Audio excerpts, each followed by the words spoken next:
L'information principale qu'on va aborder ce soir, ça y est, c'est la fin. C'est officiel et c'est Vladimir Poutine lui-même qui le dit. La fin de quoi? La fin de cette fameuse mobilisation partielle lancée dans le courant du mois de septembre et qui a été une réponse aux difficultés sur le terrain de l'armée russe, en particulier dans la région du Nord et du Nord-Est. C'est terminé. La mobilisation est achevée. Donc Vladimir Poutine l'annonce. Donc on va tout simplement s'interroger. À quoi a-t-elle abouti cette mobilisation? Combien de soldats? Où sont ces soldats? Est-ce qu'ils sont sur le front? Donc est-ce qu'on est en train d'assister à un effet de masse? Peut-être sur le front où cette armée russe est tellement en difficulté. Donc peuvent-ils inverser la balance de cette guerre sur le front qui est mal partie pour les Russes en particulier depuis 2 mois? Toutes ces questions, on va les poser. Voici, et puis on en discutera. Voici les indispensables avec Fanny Veil pour faire le point. Bonsoir Fanny. Bonsoir David, bonsoir à tous. Donc c'est Vladimir Poutine qui a lui-même tourné cette page de la mobilisation. Et oui, souvenez-vous, il y a 6 semaines, le 21 septembre, il était apparu à la télévision pour annoncer cette mobilisation partielle de grande ampleur. Et bien là encore, c'est lui qui s'est chargé d'en annoncer la fin. Il était en conférence de presse à Sotchi. On lui pose cette question: le moment est-il venu d'adopter un décret pour mettre un terme à cette mobilisation? Et voici ce qu'il répond. А сейчас Министерство обороны предложило мобилизационные мероприятия завершить. Я с юристами, кстати, поговорю, я даже, откровенно говоря, не задумывался над этим. С юристами поговорю, нужно ли указом объявлять о том, что она завершена. Но она завершена, точка поставлена. Effectivement, il y a 4 jours, le ministre de la Défense, Sergueï Shoïgu, estimait que les objectifs étaient atteints. Vladimir Poutine tourne donc la page. C'est terminé. Ce sont les mots de Vladimir Poutine. Bien, alors quels enseignements tirer de cette mobilisation? Fanny, d'abord, première question, combien de soldats, combien a-t-elle permis d'enrôler? 300 000 nouveaux soldats, 300 000 soldats supplémentaires, c'est ce qu'a annoncé là encore Sergueï Shoïgu. 300 000 hommes, c'est bien sûr un chiffre très important. Imaginez-vous, on estime qu'entre l'armée, la garde nationale russe, les groupes de mercenaires, 190 000 soldats ont été envoyés en Ukraine au moment du déclenchement de l'invasion le 24 février dernier. On est donc là bien au-dessus aujourd'hui, surtout David, si l'on considère que près de la moitié d'entre eux seraient aujourd'hui morts ou blessés en incapacité de poursuivre le combat. On dispose de quelques éléments sur le profil de ces réservistes. Ce sont des Russes relativement jeunes, ils ont en moyenne 35 ans. Ils viennent de partout, mais certaines régions sont surreprésentées. Celle de Krasnoïarsk, c'est en Sibérie orientale, la Bouriatie, la Touva, aux confins de la Mongolie, mais aussi le Daghestan, la Kalmoukie ou l'Ossétie du Nord, 3 régions du sud de la Russie, proches du Caucase. Mais les images de l'époque l'ont confirmé. À l'inverse, dans les grandes villes comme Moscou ou Saint-Pétersbourg, on aura surtout noté à l'époque la fuite vers les frontières de la Russie. 300 000 hommes. Alors 300 000 hommes, version officielle. 300 000 hommes en renfort sous les drapeaux. Vous l'avez dit, ça paraît énorme. Ces réservistes sont-ils susceptibles de changer le cours de la guerre, Fanny? Et d'abord, est-ce qu'ils sont déjà sur le front ou en train de gagner le front? Bien sûr, le front, non. En tout cas, pas dans leur grande majorité. Voici les données officielles. Sur les 300 000 réservistes mobilisés, plus des 2 tiers, 218 000, sont encore à l'entraînement, qui est censé durer plusieurs mois. Mais les autres, 82 000, sont effectivement déjà partis pour l'Ukraine. Pour ceux qui avaient fait leur service militaire récemment, la formation a été accélérée entre 5 et 15 jours en moyenne. Mais, et c'est sans doute le chiffre qu'il faut retenir ce soir, à ce jour, 41 000 soldats seraient effectivement au combat sur le front. Alors de quel front parle-t-on, David? Ce que l'on sait, c'est qu'une partie d'entre eux a été directement envoyée à Kherson, donc sur le front sud. C'est le point le plus sensible à ce jour. Et une autre partie aurait été mobilisée à l'est, notamment autour de Liman, dans la région de Donetsk, dans le Donbass. L'autre élément de réponse que l'on peut donner tient à ces innombrables vidéos que l'on vous a d'ailleurs souvent montrées ici, qui témoignent de l'équipement pour le moins insuffisant de l'armée russe. Souvenez-vous, on avait vu ces soldats en pleine explication, en plein briefing. Ils étaient invités à utiliser des tampons et des serviettes hygiéniques en guise de pansement. On avait vu aussi ces autres soldats se plaindre alors qu'ils allaient partir pour le front parce qu'ils étaient tous mal équipés, tous malades. Et puis il y a cette dernière image des soldats qui ironisent sur la piètre qualité de leurs fusils. Regardez. Чисто кумпиловцам выдали стволы. Новый, дешевый, смотри, ебать. Переключение режима огня, нахуй. Ебаная шарманка, нахуй. Супер автоматом, Глянь, да? нахуй. Смотри, блядь, кал внутри. Чисто пиздец. Это надо охуеть, блядь. А флажок тут на месте? Флажок, вот он. Вот флажка нет. Аллах Акбар, блядь. Кто-то застрелился, увидев эти автоматы, нахуй. Давайте скинем это в ВСУ, ебать, они поразбегутся там нахуй. Ну, хоть предохранитель работает. Не пиздата, конечно, но... Voilà, et quel contraste effectivement avec ces images qu'on montrait tout à l'heure de l'armée ukrainienne. Eux, il leur faudrait un bon sirpa peut-être. Ah oui. On ne sait pas si ça suffirait. On sait pas si ça suffirait. Un dernier mot, Fanny. Le recrutement de soldats, c'est définitivement terminé du coup en Russie? Oui et non, parce que tous les 6 mois, la Russie recrute des soldats pour son service militaire. Coïncidence, c'est aujourd'hui, David, le début de la conscription d'automne. 120 000 personnes de 18 à 27 ans doivent être appelées pour une formation qui doit durer 1 an. Le ministère de la Défense russe a pris soin d'indiquer, pour éviter tout nouvel exode, qu'il n'était en aucun cas question de les envoyer au combat, du moins pour l'instant. Merci Fanny. Bon, voilà pour, à gros traits, ce bilan. Évidemment, ce sont des chiffres officiels. Ce sont des chiffres du ministère russe de la Défense. Ce sont des chiffres de l'armée russe. 300 000 hommes, 40 000 directement au front. Mais enfin, on ne peut pas s'empêcher de se dire, et Fanny nous rappelait le chiffre de 190 000 hommes côté russe au début de cette guerre, qu'un renfort de 300 000 hommes, même s'il est progressif, même s'il mettra 2 mois, 3 mois, 4 mois, il y a déjà plusieurs dizaines de milliers d'hommes, c'est énorme. Donc malgré ces faiblesses, est-ce que cette armée russe ne va pas pouvoir inverser le cours de cette guerre par l'effet de masse? Jean-Dominique. Oui, David, vous avez raison, la masse, ça compte à la guerre. Il n'y a pas que la masse qui compte, mais la masse compte. Et le fait de pouvoir apporter comme ça rapidement, parce que quand même, 80 000 hommes sur 300 000 déjà en Ukraine, c'est beaucoup. Ils ont été mobilisés il y a 3 semaines, hein, il y a 1 mois. Donc c'est vraiment, ça va très très vite. Donc c'est vrai que le simple fait qu'ils soient là va peser et va sans doute, comment dire, bloquer un peu les offensives ukrainiennes. C'est d'ailleurs pour ça qu'il y a eu la mobilisation et c'est pour ça qu'ils sont envoyés pour faire comme un bouchon, comme un barrage. Voilà. Bon.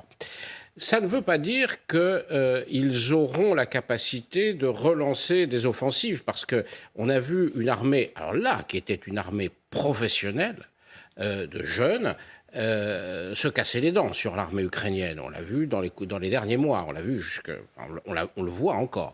Donc, oui, ils peuvent bloquer, servir de barrage dans les prochaines semaines, les prochains mois. Après, est-ce que l'armée russe sera capable de se reconfigurer pour lancer de nouvelles offensives? On n'en sait rien. Ce qui me frappe dans ce qu'on vient de voir dans le reportage, enfin, de Fanny, les chiffres qui ont été donnés avec Fanny, c'est 2 choses. L'âge très élevé, 35 ans. Un soldat qui va au front, ça a moins de 25 ans. Un soldat qui va au front, ça a moins de 25 ans. L'armée française, regardez, les soldats qu'on envoie au Mali, c'est des jeunes. En Afghanistan, ceux qui mouraient, ils avaient 23, 24, 25 ans. Pourquoi? Pour des raisons de conditions physiques? Oui, bien sûr. Donc là, ils ont mobilisé. Comme des sportifs de haut niveau. Oui, bien sûr. Faire la guerre, c'est un sport de jeunes. Hein. Et 35 ans, on est déjà dans des anciens. Donc, d'ailleurs, c'était un peu l'idée, c'était de dire on mobilise d'anciens militaires déjà qui ont eu une expérience militaire. Mais 35 ans, c'est élevé pour une moyenne d'âge de militaire. Deuxième chose qu'on voit, c'est leur origine géographique et donc ethnique. On voit qu'ils ont été recrutés essentiellement dans les provinces périphériques, dans les minorités ethniques, soit celles du Caucase, avec beaucoup de populations musulmanes, soit celles en Sibérie, avec des gens... les Bouriates ou les Touvins, qui sont comme la plupart des pays du monde, les minorités ethniques sont les couches les plus défavorisées de la société. Et donc, on voit encore une fois qu'ils sont allés rechercher les gens qu'ils étaient capables de mobiliser. Ils ont du mal, manifestement, à mobiliser pour des raisons politiques les enfants des centres urbains, de la classe moyenne et supérieure. Clairement, il n'y a pas beaucoup de fils d'oligarques qui vont aller demain se battre en Ukraine. Amiral Olegaray, ce que dit Jean-Dominique, c'est que oui, ça peut avoir un effet direct, ça peut bloquer, au moins bloquer, les contre-offensives ukrainiennes. Donc est-ce que c'est une nouvelle donne d'une certaine manière? Alors d'abord, si je peux me permettre, pourquoi est-ce que c'est Poutine qui annonce ça en disant qu'il est surpris par cette proposition du ministère de la Défense, qu'il accueille effectivement très positivement, qu'il va consulter ses avocats parce que c'est un grand légaliste. Vous avez bien vu qu'il respecte les lois, d'ailleurs il les change et il les signe assez rapidement. Mais c'est surtout pour éteindre le feu dans son opinion publique. Il fallait mettre une fin à cette mobilisation qui est une catastrophe, dans laquelle d'ailleurs les femmes sont concernées. Il est dans son oukase, les femmes pouvaient être mobilisées dans ces 300 000. Maintenant, vous parlez de l'effet de masse. Alors, je dirais tout d'abord que... Je m'interroge. Oui, avec le regard effet de du masse, profane. je dirais oui, mais encadrés. Or, ils ne sont pas encadrés. Et c'est ça, un très grand défaut des armées russes, c'est qu'il n'y a pas de corps de sous-officiers. Vous parliez, Jean-Dominique Merchet a raison, de dire le combattant, il a 25 ans. Oui, il est encadré par des sous-officiers de très grande qualité, qui peuvent avoir jusqu'à 35-40 ans, qui ont la même forme physique, qui est peut-être même meilleure que celle de leurs soldats, car pour les entraîner, il faut les traîner, il faut être devant et non pas derrière, comme c'est souvent le cas. Donc, effet de masse, peut-être, mais effet de masse encadré. Ensuite, effet de masse organisé. Est-ce que l'armée russe, qui a été extraordinairement défaillante dans son organisation, est-ce qu'elle a su se réorganiser? Est-ce que le nouveau commandant en chef, est-ce que les grands états-majors du Kremlin est susceptible de reprendre en main cette organisation? Non, c'est trop tard. Parce que Gerasimov essaie de réorganiser son armée depuis 2008 et il est arrivé à ce que nous voyons là. Donc, pour moi, effet de masse, non, parce que mal encadré, pas mieux organisé, alors, extraordinairement mal équipé, mais... Si vous voulez, quand on les envoie à Kherson et quand on les envoie dans le nord, c'est pour boucher les trous, c'est pour remplacer des troupes régulières aguerries qui ont perdu, hors de combat, 80 000 personnes, parce que sur les 180 qui sont allés, ils en ont perdu 80. Donc vous envoyez des troupes fraîches, elles sont peut-être fraîches. Mais est-ce que vous êtes en train de dire que si ce n'était pas 300 000, mais 600 000, ça ne changerait rien non plus? Rien non plus. Tant qu'il y a un défaut d'organisation dans cette Absolument. armée, un défaut d'encadrement dans cette armée, on peut ajouter le nombre de soldats, et Dieu sait qu'on n'a pas forcément, enfin, la vie humaine n'est pas forcément la première donnée prise en considération de cette armée, ça ne changerait rien. Donc ce qu'a dit Jean-Dominique Merchet est tout à fait exact. Il n'y a pas de motivation en plus, alors qu'ils ont devant eux une armée ukrainienne qui ne cesse de s'améliorer, qui a mobilisé bien avant tout le monde, qui a formé suivant des standards de guerre modernes, même si c'est une guerre nouvelle et que nous avons toutes les armées occidentales ont beaucoup à apprendre et vont beaucoup apprendre de cette guerre-là. Eh bien, l'armée ukrainienne, elle, paraît être d'une qualité tout à fait remarquable devant cette espèce de masse, peut-être, mais informe, mal commandée, et qui va peut-être servir si vous voulez, à s'arc-bouter pour que les lignes de défense ne cèdent pas, en attendant le printemps où, après plusieurs mois de formation et d'organisation, peut-être l'armée russe aura-t-elle repris un peu de courage et d'allant. Mais d'après ce que vous dites, c'est un peu, comment dire, dans ce défaut d'organisation, il est un peu à la base de cette armée russe. Totalement. C'est-à-dire, est-ce qu'on ne peut pas réformer ça en quelques mois, j'imagine? Totalement. Gerasimov n'y est pas arrivé de 2008 à 2022. Donc vous voyez un peu le handicap extraordinaire qu'il rencontre. Emmanuel, vous avez le même sentiment? C'est-à-dire cet effet de masse ne va pas forcément changer la donne? La masse est importante, mais la masse critique l'est davantage. C'est pas parce que vous avez 300 000 ou 600 000 troupes fraîches que vous allez changer le cours des choses. Pour plusieurs raisons. L'état-major russe et les défauts de ses qualités, on l'a évoqué, pas de corps intermédiaire. Or, ce sont bien les sous-officiers qui entraînent et qui apportent une expérience opérationnelle. La plupart, d'ailleurs, des officiers subalternes ont payé un très lourd tribut. On évoque une dizaine de généraux, c'est oublier qu'il y a 700 lieutenants, capitaines et commandants qui ont été tués pendant ce combat. Donc ça veut dire que toute l'expertise militaire est un petit peu atomisée. Ensuite, la composition des régiments qui combattent en Ukraine, sur ce grand front de 700 à 800 km, sont évidemment ethnicisés. Et donc quand vous avez un régiment qui vient de Bouriatie, de Touva, du Daghestan, et que vous avez des populations qui viennent d'autres régions, c'est très compliqué de créer un sentiment, une sorte de logique de corps pour aller au combat. D'ailleurs, plusieurs témoignages sur les réseaux sociaux évoquent le fait qu'il y a des difficultés de compréhension. Pardon, mais encore une fois, c'est une question candide. Mais la France n'a pas réussi à faire ça lors des Premières ou Secondes Guerres mondiales, les Ben, nous tirailleurs n'avons pas d'armée sénégalais, les Nous corps. avons une armée nationale, nous n'avons pas d'armée ethnique en France. On avait quand même l'armée des colonies aussi qui a joué un grand rôle. D'accord. Mais il y avait une structure de commandement. Il y Oui. avait une coordination.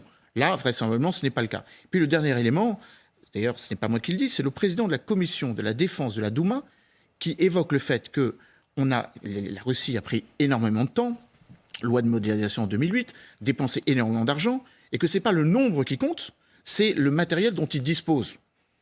Et je retourne votre question, David. Avec moins d'hommes mieux équipés, il y aurait une efficacité peut-être encore plus avérée. Ce n'est pas le nombre là qui compte, c'est la manière qu'ils ont d'être utilisés. Parce qu'une partie de ces 300 000, d'ailleurs vous aurez remarqué qu'il y a une petite différence entre les 300 000 qu'on évoque et les 218 000 qui officiellement sont d'ores et déjà intégrés. Ensuite, sur ces 218 000, 82 000 sont certes en Ukraine, mais seulement 41 000 combattent, 41 000 sont aussi en formation. Et puis ne jamais oublier que dans ces chiffres, on intègre les quelques dizaines de milliers de supplétifs de Wagner qui, eux, ont une capacité opérationnelle encore moindre que ceux qui sont intégrés directement dans l'armée. Ça, on en parlera tout à l'heure. Ça veut dire qu'on a intégré un petit peu les tout. miliciens de Wagner sont moins efficaces que que les nouveaux arrivants dans l'armée. Les militaires de Wagner sont, en tout cas, enfin les miliciens de Wagner ou les membres de la société militaire privée Wagner sont recrutés dans des conditions qui ne sont pas celles du volontariat, puisqu'ils sont recrutés dans les colonies pénitentiaires. Et l'expertise militaire de quelqu'un qui est un prisonnier de droit commun me semble plus faible que quelqu'un qui aura je vous pose la suivi question sans une arrière-pensée. formation, même une formation minimale. Et puis, votre reportage le montre très bien. Et d'ailleurs, c'était la chaîne Wagner. Il y avait beaucoup d'images de la chaîne Wagner. Le sous-équipement ou l'incapacité à avoir du matériel d'utilisation basique ou de basse intensité des fusils d'assaut montre à quel point c'est pas parce que vous allez envoyer des centaines de milliers de personnes que face à une armée qui, elle, s'est otanisée, ou en tout cas qui a une capacité de commandement occidentalisée, d'autant plus que 15 000 de ces soldats sous-officiers et officiers vont être entraînés en Europe. Beaucoup l'ont déjà été. Un certain nombre l'a déjà été. Il y en a 15 000 qui vont l'être durant les prochains mois, dont 2 000 en France. Va évidemment faire la différence. La qualité, là, pour le coup, peut être un élément peut-être supérieur à la quantité ou la densification. Cette séquence qu'on voit sur les fusils, là, elle vous stupéfie ou finalement c'est assez ordinaire? Parce que ces fusils, ils ont l'air d'avoir 50 ans. C'est des images qu'on aurait pu voir bien avant le déclenchement des hostilités. Oui. Alors, il y a une autre image que je voulais simplement vous montrer, puis je vous donne la parole, Anastasia. Dans la série de ces vidéos accablantes pour l'équipement de cette armée russe, pour les conditions de recrutement, pour les conditions d'accueil de ces nouvelles recrues, il y a d'autres images qui viennent d'être publiées, là, en l'occurrence. C'est une division d'élite. Ce que vous allez voir, c'est une division d'élite. Je ne sais pas si je vais arriver à le prononcer correctement. La division Kantemirovskaya. Et donc, ce sont des casernes d'urgence qui ont été dressées pour les accueillir. Et voilà ce que ça donne. Вот такие вот прям, прям ляжешь на нее, кайфанешь. Лучше бы палатки уже поставили, что ли, мы бы в поле с пацанами пожили, привыкли. Такая прелесть просто. Грибок, вон там. Это там чужой живет. Хуя мы его пристрелим, у нас автоматов нету. Вот у нас на наших почти 200 человек работают 2 раковины. Ну, эти еще более-менее живые. Да, вот наши душевые просто. Зацените. С краником. Un alien vit ici. J'aime bien parce qu'ils ont le sens de l'humour, ces soldats russes. Une unité d'élite. Une unité d'élite. Anastasia, donc, vous êtes ukrainienne d'origine. Évidemment, cette guerre vous révolte. Est-ce que vous êtes inquiète quand vous voyez 300 000 nouveaux soldats ou est-ce que, comme nos amis, vous pensez que l'effet nombre, finalement, n'a pas tant de poids que ça, compte tenu de tout ce qu'on découvre de cette armée russe? Je pense que le plus important, c'est pas si ça m'inquiète moi personnellement, mais si ça inquiète mes amis, mes collègues qui se trouvent à Kyiv, qui se trouvent à Kherson, qui se trouvent dans d'autres villes de l'Ukraine. Et quand j'échange avec eux, au Odessa, et surtout en préparation d'une conférence au Sénat sur l'Ukraine qu'on prépare pour le 14 novembre avec Eastern Circles et le Sénat, j'ai beaucoup échangé avec eux, avec les experts militaires aussi, d'autres sujets donc, en ukrainien, et ça inquiète aucun d'eux. C'est ça qui m'étonne le plus. Ça n'inquiète aucun d'eux. Aucun.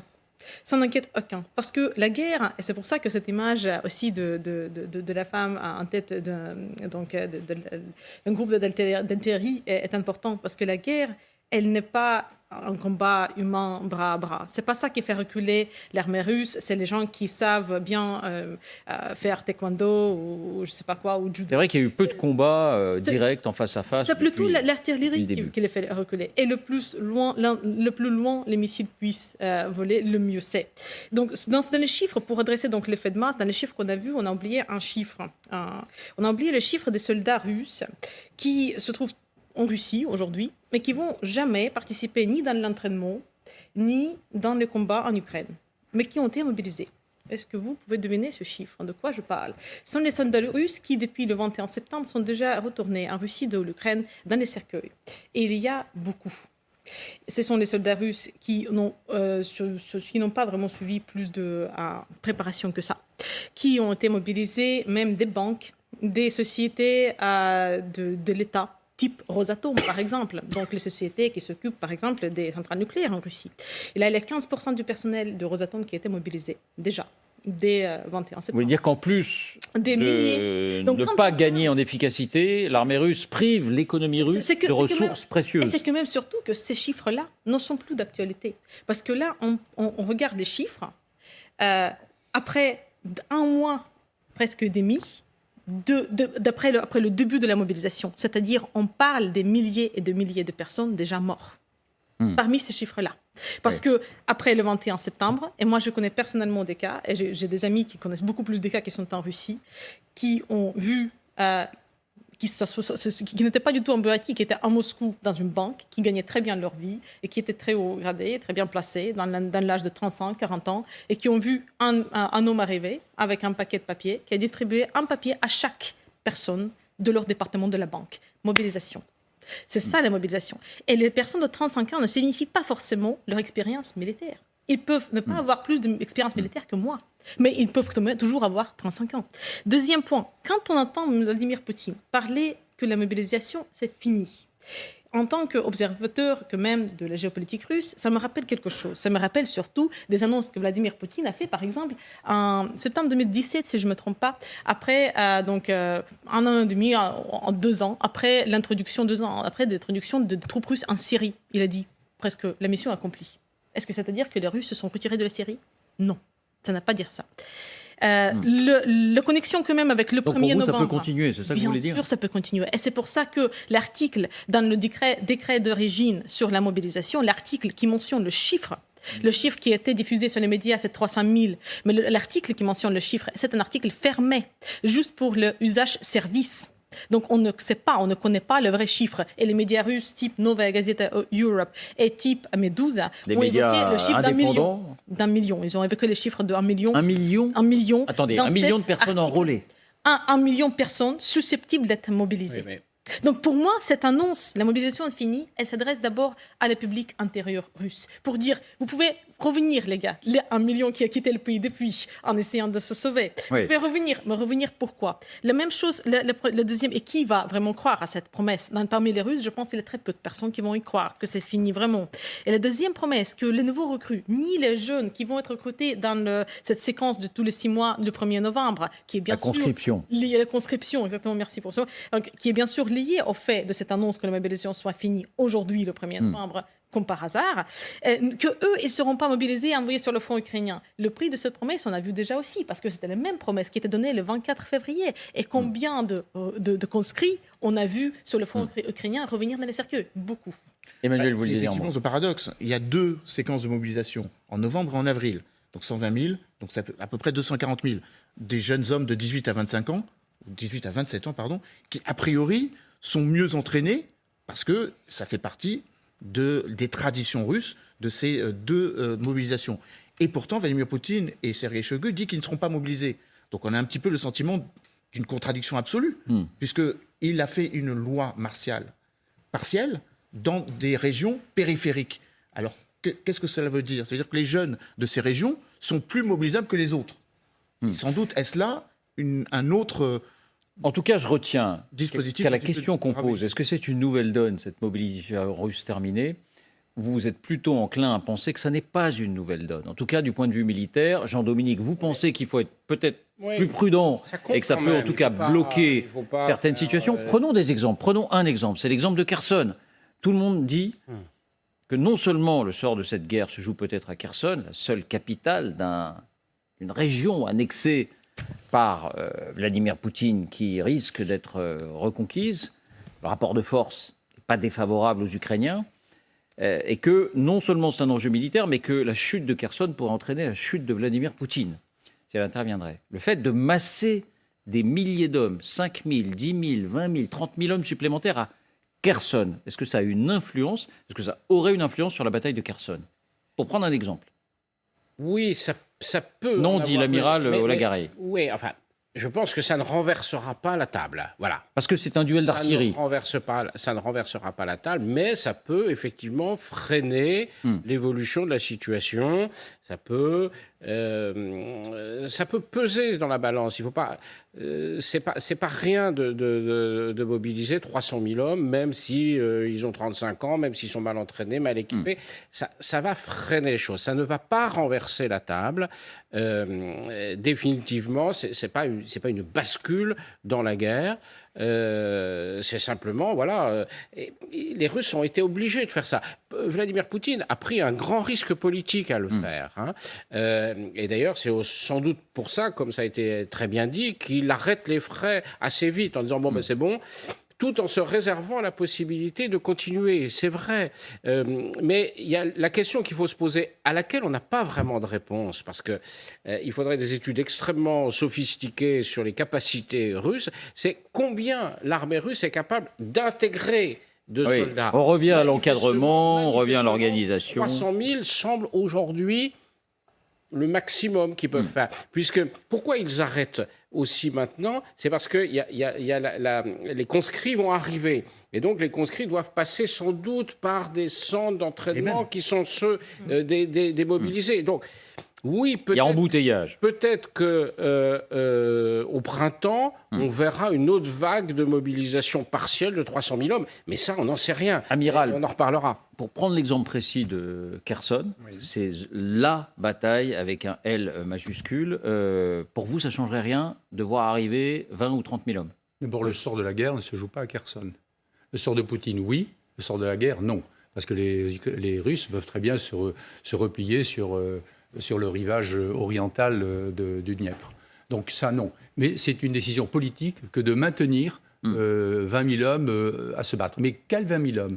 D'après ce que nous avons cru comprendre, mais là, les renseignements ne sont pas très précis, il n'est pas impossible que ce soit de troupes de bonne qualité mais épuisées qui soient remplacées dans Kherson, dans cette poche de Kherson, par de nouveaux arrivants plus frais, entre guillemets, mais certainement moins aguerris. Vous disiez tout à l'heure, est-ce qu'une armée russe plus compacte et mieux équipée serait plus efficace? Bah oui, c'est l'armée ukrainienne. Elle est compacte, elle est mieux équipée. Alors, bien sûr, vous regardez ça. Avec les mêmes équipements. À Kherson, qu'est-ce qui peut se passer? De toute façon, si on remplace des gens aguerris par d'autres qui sont censés être dans les tranchées et puis tenir, ils ont à force d'eux une armée ukrainienne qui est intelligente.